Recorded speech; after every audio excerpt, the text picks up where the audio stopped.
Sure. So it's really wonderful to be here with you today. Thank you so much for having me, Arcus Nexus, CTO Series Talk, the wonderful team that's made this all happen. It's actually also my very first time at the Arts District Brewing Company. So overall, it's a beautiful space, and I think I'll also be coming back here for some of that axe throwing as well. I think maybe we should take a look at that. So overall, testing 1, 2, 3, 1, 2, 3. Okay. That said, I'd love to share a little bit more about my history, how we ended up developing BIB technologies, and for all of you CTOs, CEOs, dreamers, entrepreneurs out here, we are on the cusp of a new frontier. In fact, a paradigm shift, if you will, that has conjured a technological revolution that's made it incredibly exciting to share with you today. So, as we all share here today, we actually have created a presentation for you all. It's something that you're welcome to download and interact with, but you'll probably see these QR codes, which is on a number of these tables. Feel free to scan these QR codes, and it has a copy of the deck itself. So feel free to scroll along on this deck.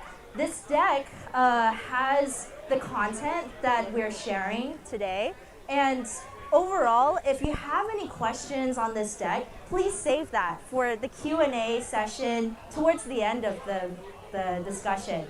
That said, if you wanted to also stand up, you're also welcome to, and the food has been delicious, so please help yourself. So what we're going to be talking about today, and in terms of my introduction and how we ended up getting here, is when I started out, I studied systems engineering at UC Berkeley. And while there, we determined a number of computer vision, manufacturing,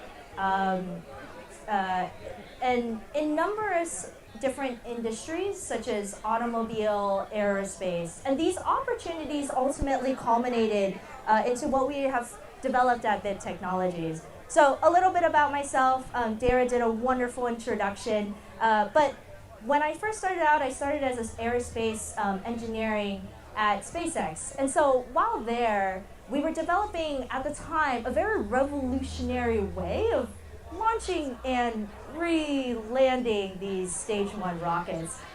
The media laughed at us. The rocket blew up several times. It was an intense period, especially because some of the notable accomplishments, ironically, were some of the most challenging times.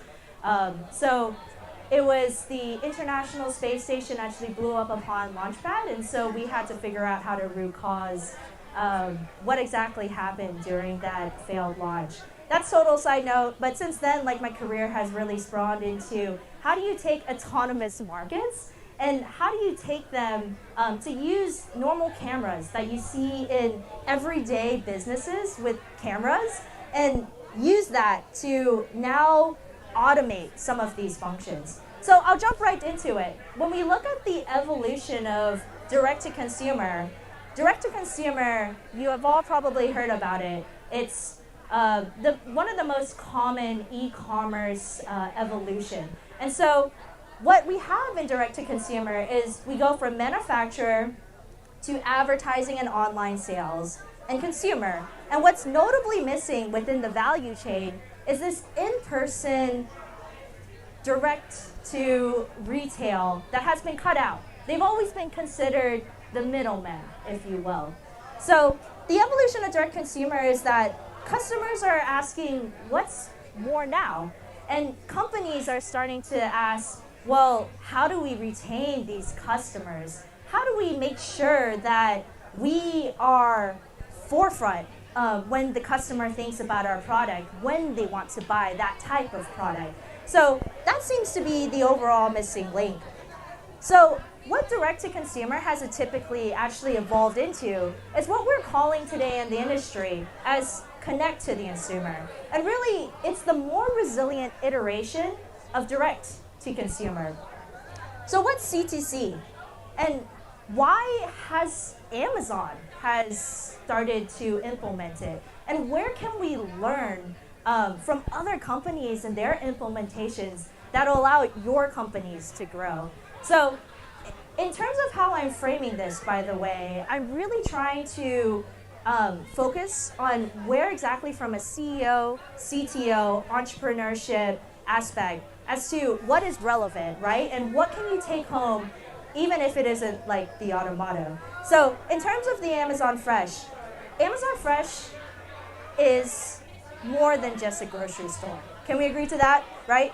So in terms of Amazon Fresh, we are now looking to use a single piece of real estate, which in locations like Los Angeles are incredibly expensive. The square footage, the build-out costs, the cost to operate, the manpower and resources are all requiring significant capital, significant time, and largely is a sunk cost. It's also been proliferated through the pandemic. And so really, how can you use this single real estate that you decide to invest in and actually use it to serve multiple customer needs and leverage it for different type of revenue streams? And when I say different type of revenue streams, I don't mean that it's just direct to the consumer, right? It could also be ways that you can leverage it internally. So an example of this is Amazon has a $3.7 billion 2022 year-over-year revenue increase. And so in Q2 of 2022, they were actually able to bump it up 12.4% of $1 billion. So how is that possible? Well, if you look at more interactions lead to more sales, there's different verticals. Amazon has focused traditionally on like their online and website. It's something that we're all familiar on. But also there's social media, Web3, trials and sampling, secure lockers, and all returns. And so in this capacity, Amazon Fresh has actually become this one location that can fill multiple needs for the customer. And so CTC is all simultaneously taking all of those customer paths and building on top of it, right? So essentially, it's more interaction. And then with more interactions with customers, that does require a significant more of technology because it's naturally a more complex ecosystem. A term that comes to mind years ago is omnichannel. And how many of you guys are familiar with how companies have transitioned over to omnichannel and how that term was tossed around day after day? Yep. So omnichannel, just in terms of like a terminology, it's a cohesive way to understand where this one customer has interacted with your brand, whether it's in person, online, and other avenues. In person or online have been like predominantly where those customers are coming from. And so oftentimes we are looking at D2C brands such as Gymshark and even Kylie Cosmetics now interacting and figuring out how to scale up. So the two use cases that I'm gonna just point out, which you'll see in the deck, is actually around Gymshark. So they had a really awesome pop-up experience where in one day, the pop-up experience only lasted for 2 days in Toronto. In the single day, they actually sold out of 90% of their inventory at an abandoned warehouse in Toronto, Canada. And they're a UK company. How is that possible, right? So they have combined very well, very efficiently, how digital and in-person presence consolidated and drove traffic to find customers that wanted to buy those type of apparel. But ultimately, we also look at like Kylie Cosmetics. And Kylie Cosmetics, she's also been trialing different things, specifically around like TikTok shopping.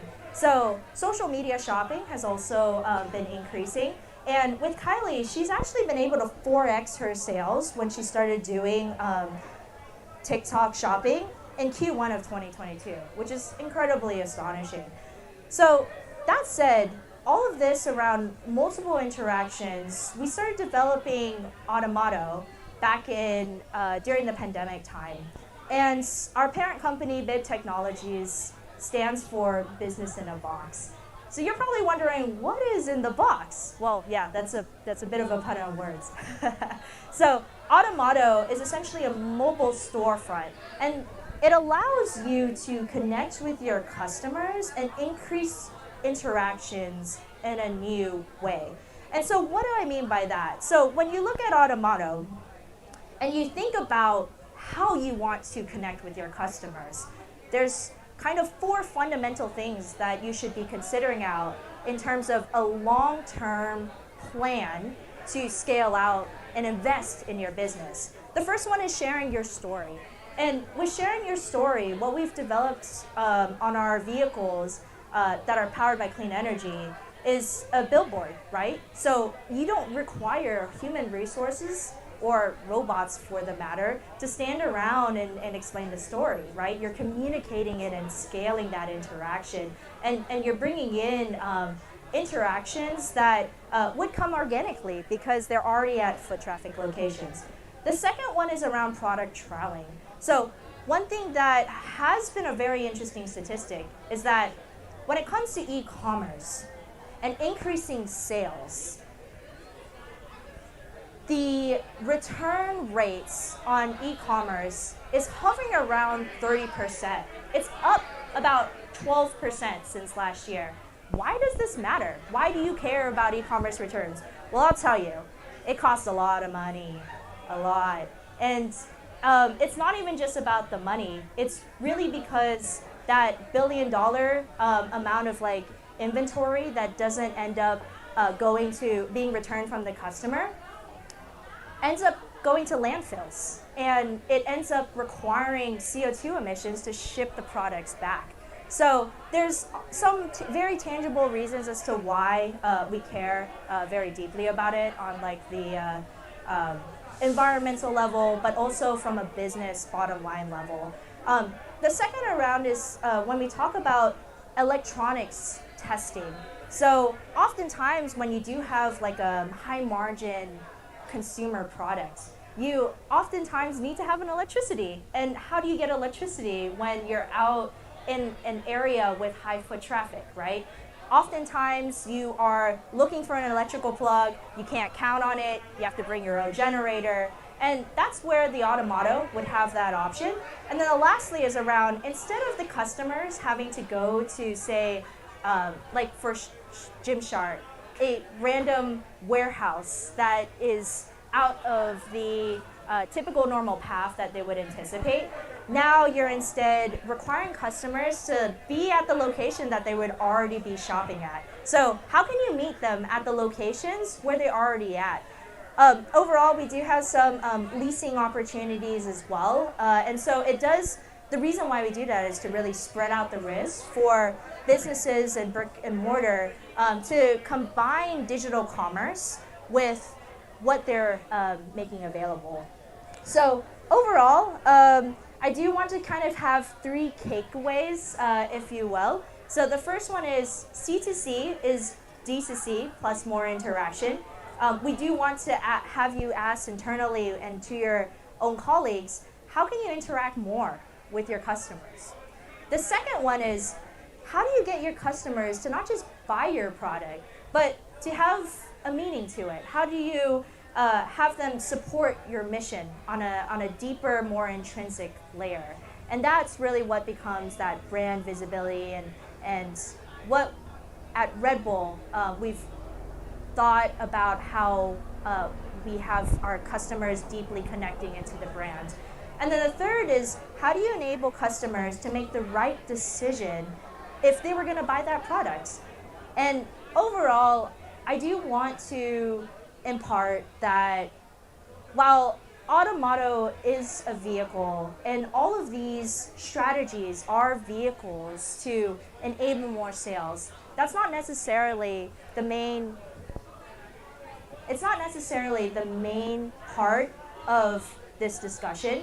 It's more of how do we allow our customers to create a deeper relationship with each one of their brands in a way that we interact with them, and not have them just buy more, but have them buy to fulfill the needs that they were looking to seek out in terms of products. So that said, I know that this was a really wonderful opportunity for us to share how we've seen the industry changing, that paradigm shift of this conversation around direct to consumer, which has wholly been focused on e-commerce, and how can we showcase to brands that there's other ways to do scalability that is having clean tech at its heart. So that's it. If you have any questions, welcome you to feel free to share. And yeah, it's been a pleasure. Thank you for letting me talk about this topic.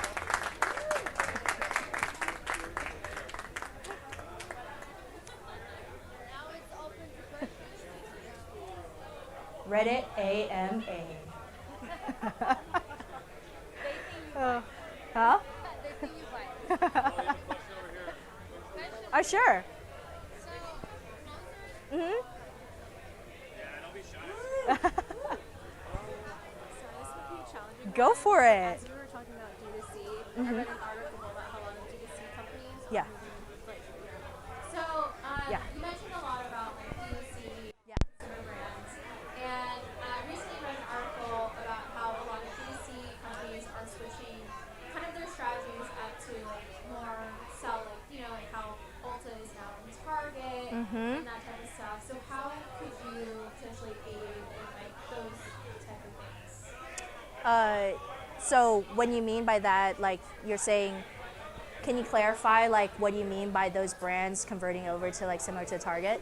Yeah, so how could you help brands in their strategy as they do more than just D2C? Great question. So I look at these investments as a spectrum. You have different wire. Okay. You have different amounts that you would invest like over time, right? And so at the very kind of like the lowest amount probably to invest is a D2C brand that's looking to scale and head in the direction of Target. They can start by trying to innovate around social shopping.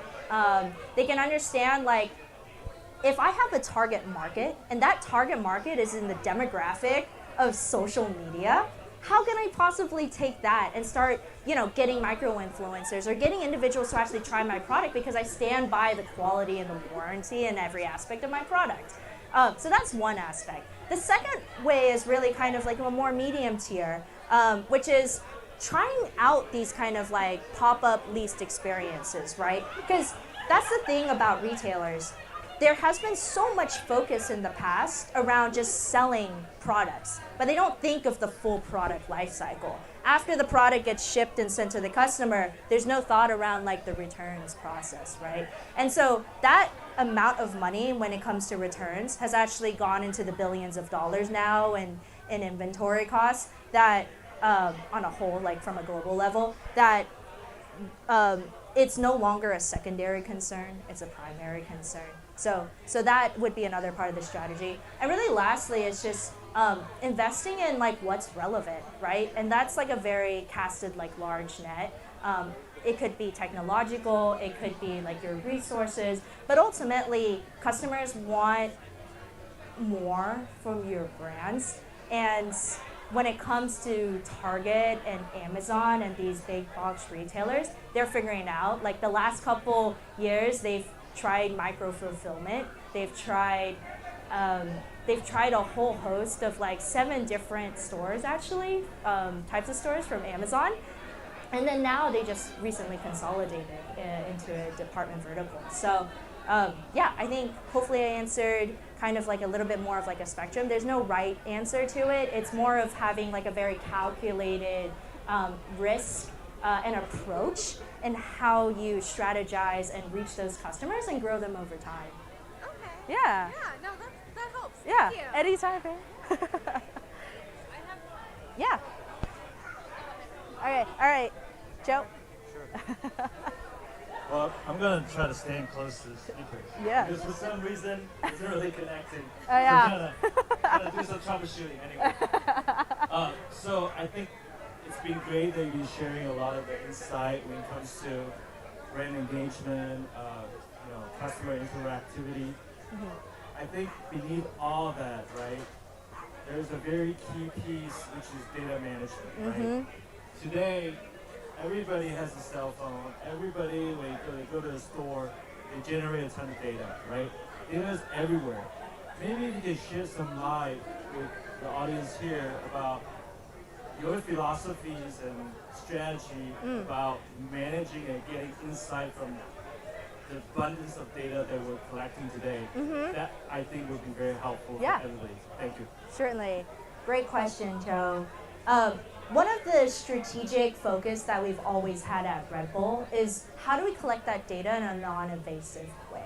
So one thing that we've actually been experimenting with Red Bull as a customer is around how they interact with sampling. So for example with that, when you look at the Red Bull Mini Cooper, right? Super fun experience. You're seeing like college students usually with great energy walking out and handing you Red Bull. But those transactions, sometimes those are the very first time that anyone has actually gotten a Red Bull and actually tried it out. But that's one of the most long-lasting experiences they have and memory that they have on that product.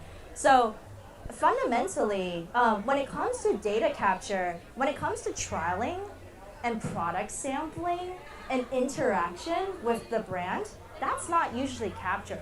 That's usually done on the street level, on the college level, on the demographics where it was almost happenstance, right? And because these products are also sold to other retailers and other brands, so the Red Bull that's sold here at the Arts District Brewing Company, right? Like, we don't really get information around these customers, right? So you have to figure out how can you actually understand more of those demographics and pull it back into a more strategic determination of how you deploy the capital. And ultimately, when it comes down to data security, I think there's one, we've been experimenting with Automoto in different capacities, one of which is like sampling. So we actually bring the vehicles to a specified location for a target demographic that the company cares about. And then we have like questions that they can ask, or like these fields are all customizable to the company, right? And then now you're getting all of this information and demonstrating all of this data capture in a very secure way. Secondarily is around like how do you capture the interactions with the customer funnel and pipeline, right? If someone wants to buy your product, they're typically surfing online, and that's the analytics that you can capture. And even then, for those of you who actually do the analytics implementation on your website, you know that like it's very lofty as a goal to say like, yeah, that analytics is just captured. But if you can have more digital streamlined experiences where that data can be at least like have some sort of analytics pinned to it, then at least you have a chance of capturing that data. Right now, if we are in the physical world, the only way is if you are inside of like a current, say, Amazon Fresh location, and that boundaries are very predetermined, and it's really hard to capture. So I would say, Cho, to answer your question, I think there's no easy way to capture that other than digitally, and even if it is digitally, it is something that you still have to make it more natural. Like you'll have to give a customer something in return, and like that value transactions has to be something that feels natural, like really natural, like even on the street, and meeting them where the customers are comfortable. So yeah, great question. Anyone else? Yeah. Thank you. Yeah? Where do you guys plan to be in 10 years? We have hopefully, as young and sprightly as I am today, Delos and I can be cracking jokes and still not feeling like there's like the weight of the world on our shoulders. I hope to be doing stand-up comedy on a personal level, but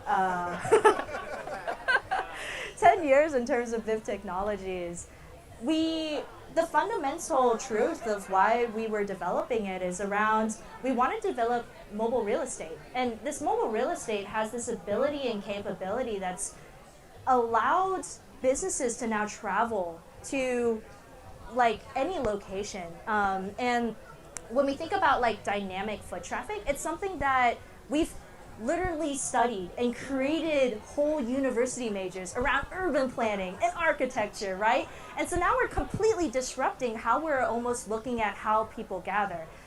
10 years, big technologies, if Delos and I could have all of our wishes, it would be to make an impact from a regulatory, from a disaster and relief, to infrastructure improvements, to urban, suburban, rural locations globally, all over the world.